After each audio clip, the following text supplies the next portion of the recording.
ہمیں اپنے مقصد حیات کو جاننے کی ضرورت ہے۔ تو ہمارا مقصد حیات کیا ہے؟ ہمارا مقصد حیات یہ ہے کہ اس دنیا کی ہر چیز سے ہم فائدہ ضرور اٹھائیں، مگر اس کے فائدہ اٹھانے میں ہمارے پیش نظر یہ ہونا چاہیے کہ اللہ رب العزت کا حکم ہمیں کیا ہے۔ کیوں کہ انسان کو اللہ نے اس لیے بنایا تاکہ وہ خالق اور مخلوق کے حقوق کو ادا کرے اللہ کی رضامندی کے لیے۔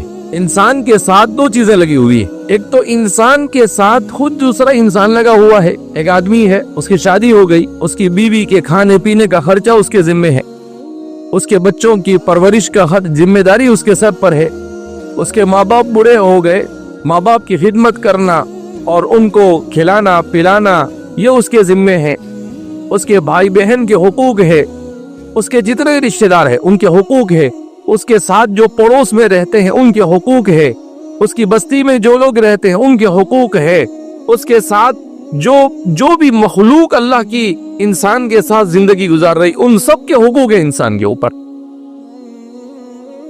اب سوال پیدا ہوتا ہے کہ سب کے حقوق ادا کرے گا تو انسان کو کیا ملے گا؟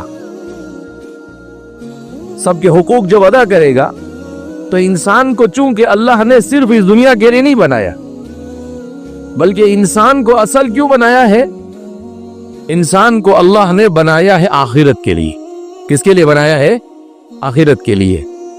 اور آخرت میں انسان کے سامنے دو ہی آپشن ہے، دو ہی راستے ہیں، یا تو جنت کا راستہ یا جہنم کا راستہ، یا شیطان والا راستہ یا پھر انبیاء والا راستہ۔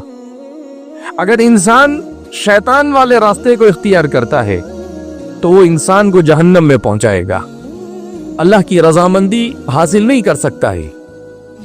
اور اگر انبیاء کرام علیہم السلام والے راستے کو اختیار کرتا ہے تو اس صورت میں اس کے لیے بھی دنیا میں بھلائی ہے اور اس کے ساتھ بسنے والے انسانوں کے لیے بھی بھلائی۔